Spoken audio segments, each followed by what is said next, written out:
It's time to talk about what is going to happen the rest of the season. What was the truth in NFL Week 8 and what was fiction as we move forward here. We're going to look at some of the players who maybe are starting to have breakout games. Maybe they had a dud game. We're going to say, is that a case that we're going to see that the rest of the way? Should you be concerned or should you be excited? And I'm joined by Blair Andrews once again. He was on the recap show that obviously came out on Monday on the Road of His Overtime podcast channel. Make sure you are subscribed. You get all these episodes once they're available. I know we have a lot of people who listen on the Road of His radio main feed. You might be over on the Road of His YouTube channel. Everything goes up on the Road of His Overtime podcast before anywhere else. Blair is back though, and I'm excited to get his thoughts on some of these games that we didn't talk about in that first part. Blair, NFL Week 8 for me, lots of excitement. There's a player I'm going to talk about in a moment. I wasn't thinking it was going to cause this amount of excitement. I was tempering expectations, but then this player's counterpart at the same position went on injured reserve this week, and that really upped the ante. But before we get to that player, as I let the listeners guess who it may be, how's the season going in general? I think for me, there's been weeks where maybe the scoring wasn't as high, but I have enjoyed this season more certainly than last season. Last season felt like maybe the low point in the NFL in terms of scoring. Scoring is not gigantically ahead of where it was, but we're seeing games where teams are really shooting out, and we see teams then where some of them we'll talk about today, like the Giants and the Jets, where it's a train wreck. But we're seeing a lot of games where there's a lot of points and a lot of things to be excited about. Yeah, this season's been exciting. Been some really good high-scoring games, which you always want for fantasy. I think one thing that's made it especially fun has been some of our favorite rookies have come on and looked really good. At least we haven't even got to that point where we're like the rookies are really coming out. It's usually from this point forward, and we're already seeing them. They're there, but the upside is still. There's quite a few rookies on today's show actually to talk about. So for sure, so exciting stuff. Player, Blair. I'm going to say the player. The player was Trey McBride. The first game we're going to talk about on today's show is Baltimore versus Arizona, 31-24 in favor of Baltimore. This turned out to be the Trey McBride, Gus Edwards contest. So we get Zach Ertz, as I mentioned, sidelined. That meant Trey McBride saw 38.9% of Arizona's targets. That was the highest of any tight end so far this season. A really, I guess, strange game. There was a lot of different things to kind of look into in terms of how the points were actually scored. Not a lot happening in the passing game here for Baltimore. We get 157 for Lamar Jackson. He gets one touchdown from that. 19 carries for 80 yards, 3 touchdowns for Gus Edwards. The longest carry of the game for him, 10 yards. So not explosive, but got in the end zone, and that's all that matters for Gus Edwards. He has 2 catches for 14 yards. Mark Andrews, 4 for 40, 1 touchdown. People will be, okay with that, but you're expecting when you're facing this Cardinals defense that you might put up quite a bit in the passing game. Odell Beckham, I'll call out in this game, has 4 targets, no receptions, no yards. Lots of penalty flags, lots of penalty yardage. So that's not going to show up in the box score, but they are trying to get him the ball. I think maybe to the detriment of the offense. Gets fouled. One of those Gus Edwards touchdowns is a pass interference in the end zone on Beckham, which leads to a 1-yard touchdown. On the other side, Emmy DeMercado gets the majority of the work for the Cardinals, rushing 20 carries, 78 yards. But the talking point is Trey McBride, 14 targets, 10 receptions, 95 yards, 1 touchdown. Look, I was expecting this to happen in week 1 and continue throughout. I've been off Zach Ertz for quite a while, even though he was one of my favorite guys a couple of years ago. But Trey McBride is one of my most heavily rostered tight ends. There is some redraft leagues and so on where he wasn't in play for me today, which is disappointing. But those best ball leagues, those points really hyping up. But this is one of those where you're looking at both teams and what happened. I think we're going to see business as usual for the Ravens moving forward. They're 6-2 on the season.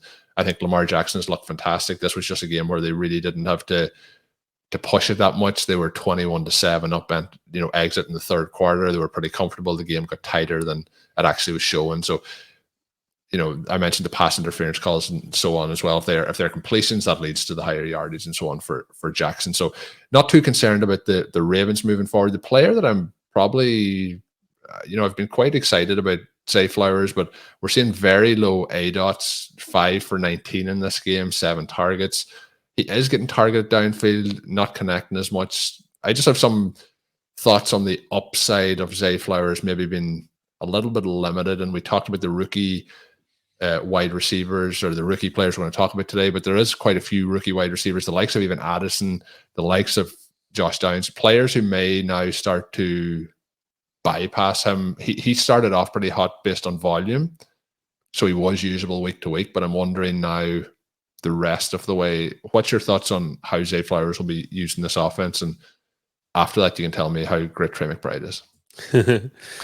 Yeah, it's a little bit concerning that he didn't see more targets. I mean, he still had a almost 27% target share with these 7 targets. Now, like you mentioned, his ADOT was only his air yard share is probably pretty right. Air yard share, I want to say, 7% air yard share. So yeah, some of that is concerning. I think it's nice that they are, manufacturing touches for him. Like, they are trying to get the ball in his hands. And this was, like you said, a weird game with a lot of those penalties eating up yardage. I think Baltimore had a lot of short fields that put them in position to score without needing to drive down the field. So, if Flowers is going to continue to get, 25 or more % of the targets, that's probably enough to keep him a starter on most teams. So I'm not overly concerned about his usage. As for Trey McBride, like you like you said, I was kind of hoping for this a lot earlier, but it's definitely exciting to see him come in with this sort of usage and to deliver on it. His 1 touchdown was probably a little bit questionable as to why the refs didn't blow the whistle sooner, but I'm saying that as a little bit of a Ravens fan. So I think that is the longest I've seen a player's forward progress stopped without the play being. So for anyone who hasn't seen it, he's and maybe it just inside the 5-yard line, then it gets into a rugby pile, but it's not really moving. There's probably 4 seconds that goes, and then eventually, I don't know if fatigue set in for the Ravens defense, and he makes them. So yeah. Question is, I guess for the next couple of weeks, he's the tight end 1 on this roster. Then maybe Zach Ertz comes back into play, but I think he has shown that he has to be more consistently used in this passing game. Yeah, for sure. I think even if Zach Ertz comes back, you still have McBride pretty clearly the tight end 1. It's kind of an interesting question as to where you would have him ranked rest of season. I mean, obviously, the Cardinals have already said they're going to be starting Josh Dobbs next week, despite Kyler Murray seemingly being healthy. Yeah. So I think there's still some question marks there. Arizona has been able to put up points like they did in this game, even though they don't have on paper maybe the best offense, certainly the best quarterback. But I'm pretty excited for what McBride can do rest of season, especially if we see Kyler come back soon and kind of play up to the level that we know he can.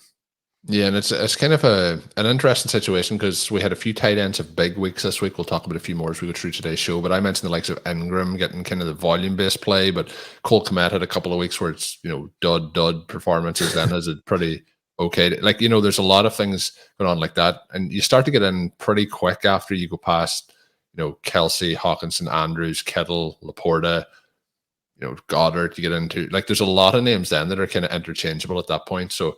Yeah, Trey McBride rest of season. I think he's a top 10 tight end, probably at between 7 and 10. But people will have him all over the mark. I'm sure people aren't as enthusiastic as we may be. But we're going to move on to a game where Travis Kelce, who I think is, the tight end one probably the rest of the season, I would imagine, has not his biggest performance, but Taylor Swift wasn't in attendance. So maybe that the correlation continues. We get Travis Kelce 6 of 9 targets for 58 yards. Guess the bright spot here on the side for the Chiefs as a fantasy drafter is the 5 targets, 4 receptions, 56 yards going the way of Rashee Rice in this one. He ran the second most routes behind Travis Kelce. So he is starting to get worked in, but this was a really weird game all around, 24-9 in favor of the Denver Broncos. I don't think a lot of people seen this coming. Just 114 passing yards for the Broncos, just 12 completions, 6 sacks for Russell Wilson, and they comfortably win this game. They're kind of cruising. The Chiefs put up no points in the second half. No passing touchdowns in this one for Patrick Mahomes, 2 interceptions. Again, there's a couple of games we've kind of touched on this week. This is kind of one I think where the Chiefs just probably toss the game tape away as quick as they can. Just, in terms of even special teams, deep returns for the Broncos to set them up in advantageous positions. Like you get Russell Wilson. I've seen some stats going around today about, his numbers this season, where he ranks among other quarterbacks. But in this game, he's 12 of 19, 114 yards, but he has 3 touchdowns, no interceptions. So there's a lot of talk about his touchdown to interception ratio this season, but there's a lot of good fortune going into some of that as well. So yeah. I don't think we can kind of say he's quite back, but he's putting up some fantasy points for people. But the 114 yards isn't going to really get it done for you either. Did add 30 rushing yards on 8 attempts. We get Javonte Williams, and this though is my talking point coming out of it, that he has 27 carries for 85 yards, but there's 40 total carries for the team. Jaleel McLaughlin, though, gets 4. Then we get in the passing game, Javonte Williams gets 3 targets, the same as P. Ryan. He does just get 3 for 13, but he also gets into the end zone on a pretty impressive play. He is 3 for 13. The impressive play was a 14-yard reception. So did lose yards on the other plays. And then Jaleel McLaughlin, 2 targets, 2 receptions. Marvin Mims, just 1 target, 1 reception for no yards. So not much to go around in this game for the passing offense, as I kind of hinted at with the Russell Wilson stat line. But Javonte Williams, I've been saying for a couple of weeks, is looking good. He's moving in the right direction. I think he's now starting to take control of this backfield. It was a split, but are you on board saying that Javonte is the bell cow in this offense moving forward? The one part I do think he'll get nipped in a little bit is in the receiving work, but they are also giving a lot of targets to the running back. So in a game where there's only 18 total targets, we get 8 of those going the way of the running back. So do you think it's a situation where he is the lead back here and complete control moving forward? It does kind of seem that way. I think, obviously it looks like Denver wants to use their running backs a lot in the passing game. I think in one way, this game plan might not necessarily be indicative of the way they want to play against every team. Against the Chiefs, they're a lot weaker against the run. It seems like the way to beat them is just to not let Mahomes touch the ball as much as you can. Although, I mean, it's kind of weird to analyze these division games where familiar opponents play each other in ways you don't necessarily expect. But yeah, definitely appears that Javonte Williams is kind of running away with this backfield. The one thing of note is that he was a little bit inefficient with his carries, only 3.1 yards per attempt, which maybe is kind of noisy. But when you have McLaughlin taking 4 carries for 33 yards, which is 8.2 yards per carry, then you kind of see that difference and say, hey, maybe they should split up these carries a little bit differently. But again, it's only one game, so you also don't want to read too much into that. So you're putting some cold water on my enthusiastic Javonte Williams takes? A little bit. I'm trying to pump up my Jaleel McLaughlin shares. That was my next question I was going to ask. Which side are you more invested in? The other side, though, is then Rashee Rice. Obviously not a hugely productive day, but we have really seen him getting factored in. We've always wanted somebody to be kind of not the replacement for Tyreek Hill, but to be the wide receiver 1 alongside Travis Kelce. Rookies moving along. We're into NFL week 8. it feels like we could start to see him even take that next step to really be fantasy relevant moving forward. Is that what you're thinking? Yeah, I'm hoping so. 5 targets in this one is only about a 14% target share, but he did look good on that one catch and run down the sideline. Hopefully, they'll give him some more. Was that him or was that Sky Moore? Now, now I can't remember. You're on about, sorry, I can cut this out, but you're on about the one that he caught and then ran, kind of beat one man, like just running right at the, that was Rashee Rice.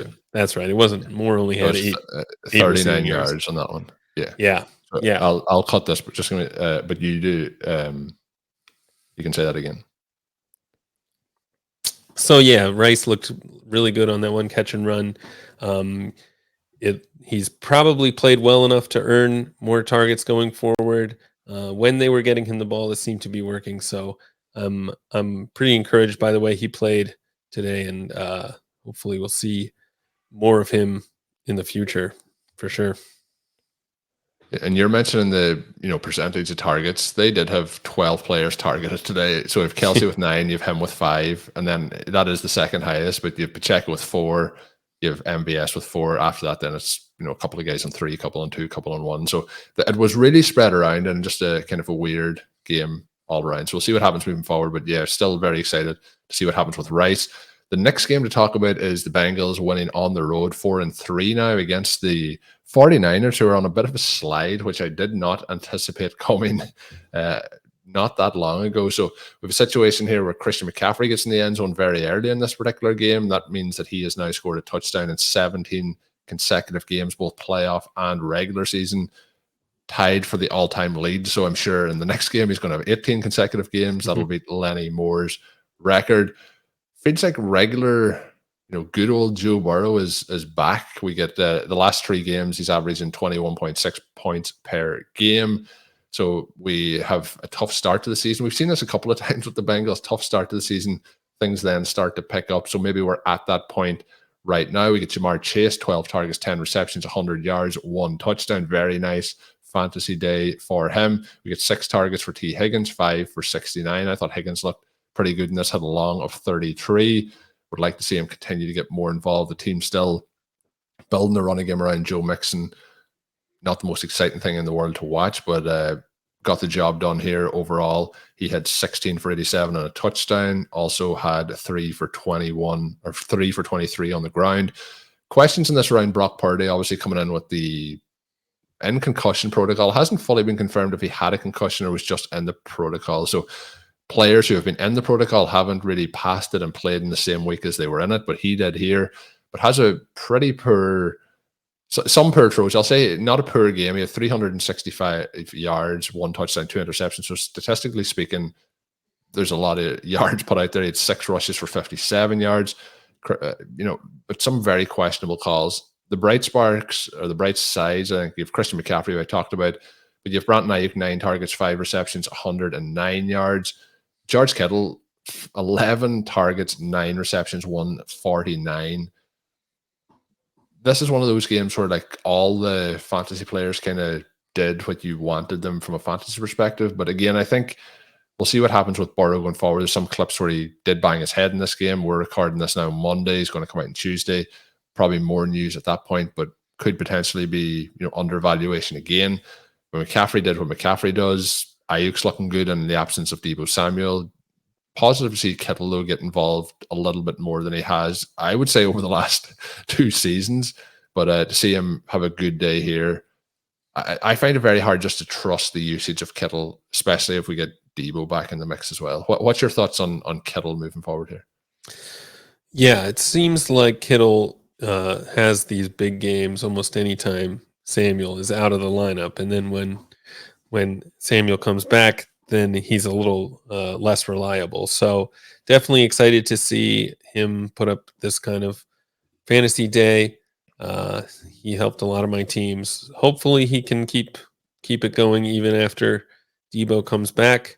The 49ers offense hasn't looked quite as strong lately as they had been looking. So you hope that Deebo's return can not only kind of boost this offense, but also not completely remove Kittle from the equation. So yeah, I'm I guess cautiously optimistic about Kittle rest of season. I think you do expect these targets to come down quite a bit with Samuel in the lineup. The other part of this is, we look at some of these kind of joked with the Chiefs and their target share and how things were spread around here. This game, the 49ers, they know who their good players are, and they are not spreading things out. We have 30 total targets, but 20 of those going the way of Ayuk and Kittle, 7 more of them going the way of Christian McCaffrey. So out of that, 27 of the targets in this particular contest going to Kittle, Ayuk, or McCaffrey out of the 30. So yeah, they know where they're going with things. And then we have McCaffrey leading the backfield in pretty much all forms. Is the Bengals and Joe Burrow everything fixed now? Everything all okay? We can expect this moving forward? Yeah, I think so. Seems like it. I mean, obviously. Seems like it. It definitely seems like it. Yeah. Obviously, there's a question about, Burrow's health, I think. But assuming he's 100% and good to go, I think everything that you saw in this game is pretty encouraging.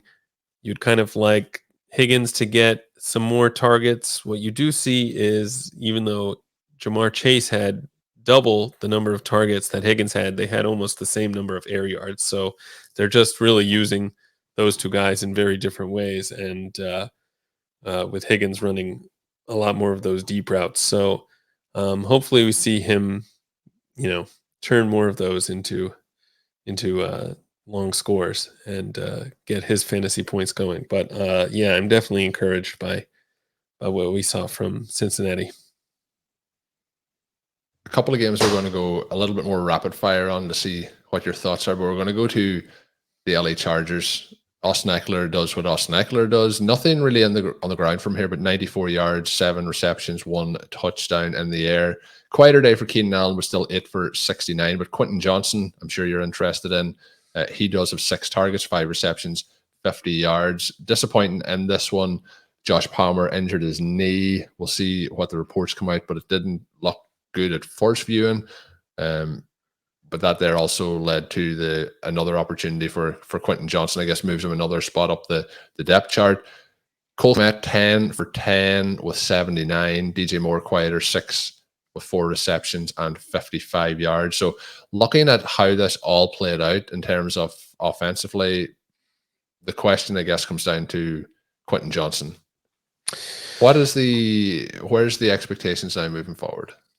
Yeah, I mean, the expectation has to be a lot lower now than it was coming into the season, but it's definitely nice to see some actual, some kind of signs of life from Johnson. I think one thing that's interesting is he actually had a lower depth of target in this game than Keenan Allen, which is probably the opposite of what you're expecting. But it almost felt like parts of this game, it was, we just want to get some completions, getting receptions, start to.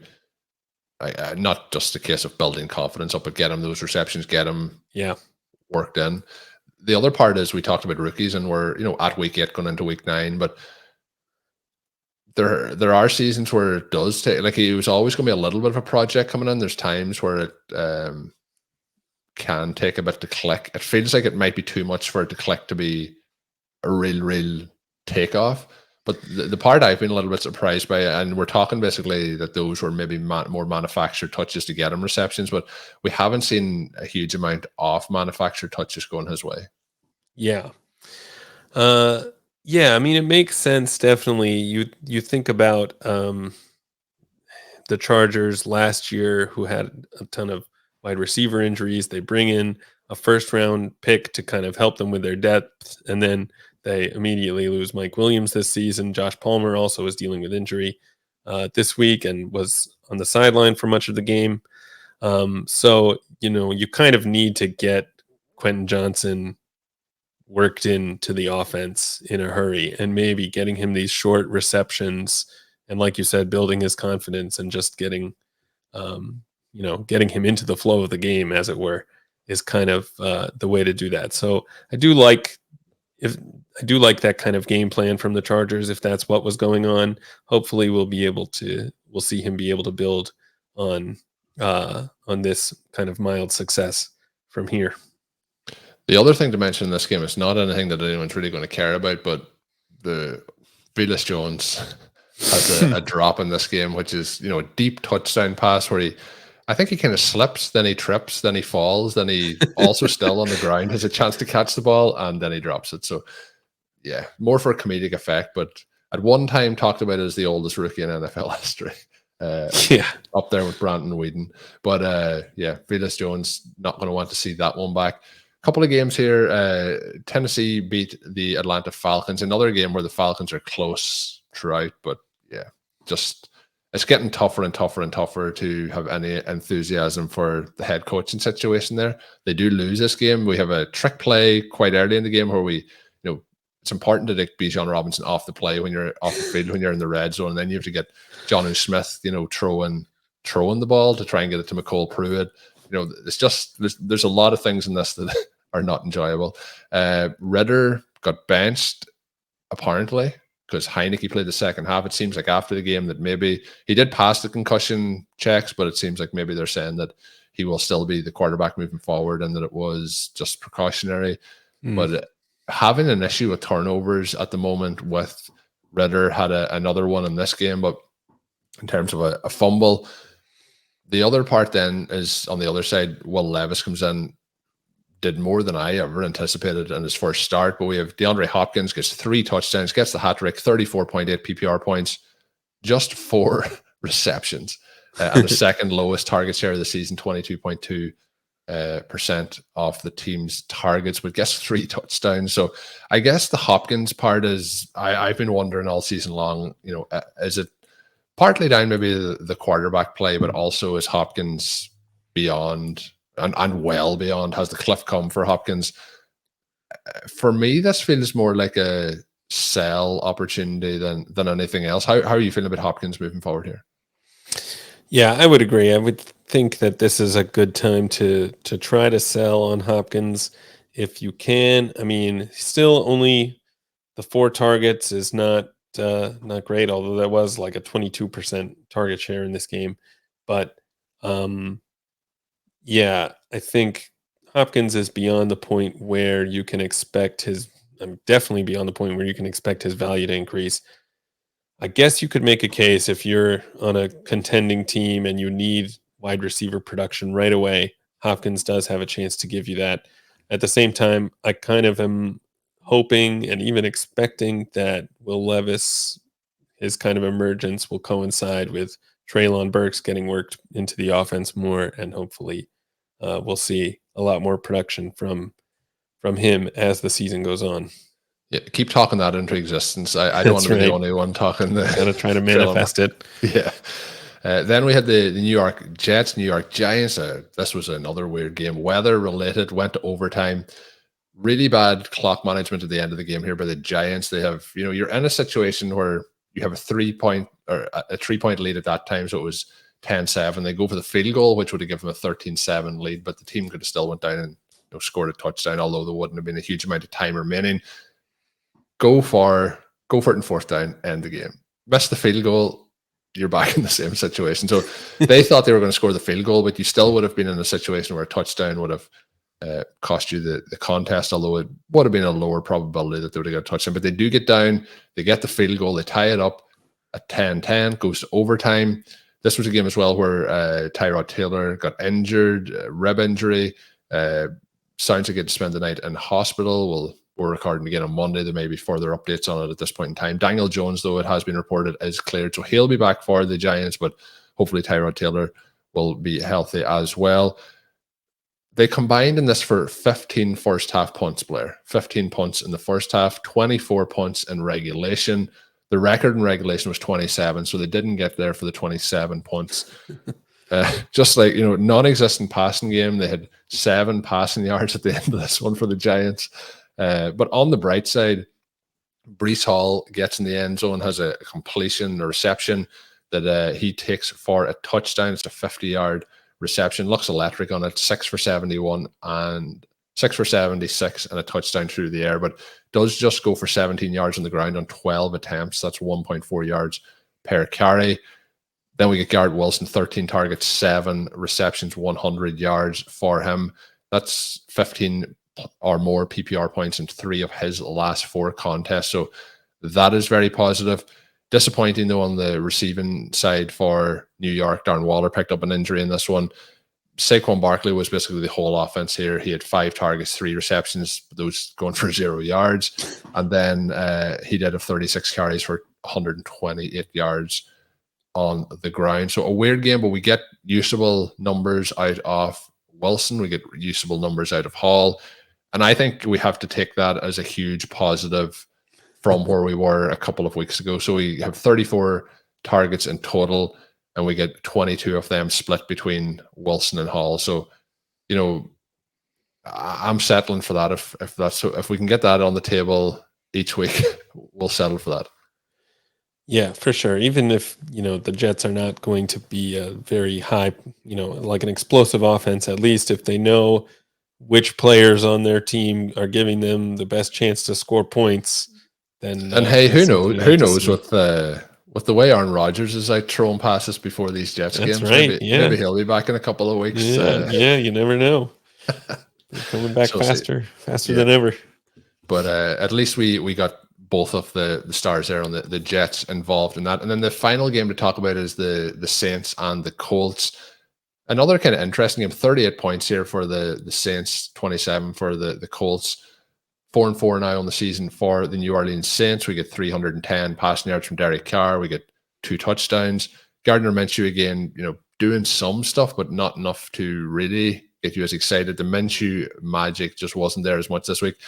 The backfield is still split with Taylor and Zach Moss. 12 carries for Taylor, 11 for Moss. Both of them being effective rushing it. Moss gets in the end zone, but we get 95 yards for Taylor, 66 for Moss. So the running game has been very positive for the Colts, but Taylor just been worked back in a little bit slowly, but is looking pretty good. The problem is I think they're going to continue to use Moss that a little bit. Josh Downs, again, having another nice day, 9 targets, 7 receptions, 72. So looking pretty good. He led the way. Pittman does get in the end zone, 8 for 40, which seems unusual, but does get the touchdown as well. On the other side, though, the player that really has stood out here is there's a couple. Taysom Hill had 9 carries for 63 yards, 2 touchdowns going his way. He had 1 reception for 14 yards. He had 1 completion for 44 yards. So he has really been used all over the place. Then we had Alvin Kamara, 7 for 59, a touchdown on the ground, 4 for 51 and a touchdown in the air. So a really strong combined day for him. I think Kamara's looked really good since coming back, and I didn't know if he would come in and look as good as he has in previous seasons, but I've been impressed with Kamara. Chris Olave had 9 targets, 5 receptions for 46. Had a chance for a deep touchdown, kind of lost the ball. He's clear. It bounces off his helmet. So that is one that I'm sure Olave drafters will be really disappointed by. A big play that probably takes him close to 100 yards, the touchdown, 6 receptions if he had completed that particular play there. But Rashid Shaheed has had some big plays this season. He had 3 receptions for 153 yards on 3 targets for 1 touchdown. One of those passes coming from Taysom Hill, 2 of those passes coming from Derek Carr. So Shaheed is electrically fast and looks uncoverable. He is not going to continue to average 51 yards per reception, but is there something there to have him? He's probably rostered in most dynasty leagues, but if you're looking at people maybe playing in shallower leagues, what are you thinking here with Shaheed moving forward? Is there's something there outside of the incredible electric pace? Yeah, it's interesting. I mean, they're clearly using him in a kind of unique way, which is a little bit surprising considering I think that Olave has a lot of the same skill set. But I mean, you said it, three receptions, 153 yards. His ADOT in this game was actually 41.7. So if he's like only being targeted 40 yards downfield, maybe he will average 50 yards a reception if he can catch them all, which, I mean, I believe he was the most efficient rookie in the league last year. And I mean, he's kind of It's showing well on why. his way here. Yeah. So maybe it's not that we can expect it every week, but so that's our run through all the games. We are recording this, as I mentioned before, Monday Night Football. So I'm going to get Blair to give us a bold prediction. We have the Las Vegas Raiders facing off against the Detroit Lions. This is at home. Jared Goff tears things up in the Dome in Detroit at home. What are we looking at here? We were talking before about what we need to finish up our NFL Week 8 in a super positive way. We're both heavily invested in Sam Laporta. Sam Laporta tonight, over under 20 tight end premium points. Way over. Way over? Are we getting in the end zone? Yeah, multiple touchdowns. Maybe like 80 yards, 6 catches for 80 yards and 2 touchdowns, let's say. That's very optimistic. I was going to ask, could he manage to get in the Colm Kmet, Trey McBride, George Kittle, double-digit receptions, but that he could have 1 touchdown, but if he gets into the double-digit receptions, he can still get those points totals. But that is Monday Night Football. Hopefully, whatever you needed, because you'll be listening to this after Monday Night Football is over, our bold predictions, you will know if they are correct or incorrect. But looking forward to seeing how that one plays out. My name is Colm Kelly. You can follow me on Twitter at Overtime Ireland. My co-host today was Blair Andrews. You can follow him on Twitter at Am I the Real Blair. You can check out all his work up on rotoviz.com, including The Wrong Read and much, much more. Hopefully Sean Siegel will be back with me later in the week as we start to look ahead to NFL Week 9. It's hard to believe we're at that point already, but we will be here for that. And until we are back, have a good one.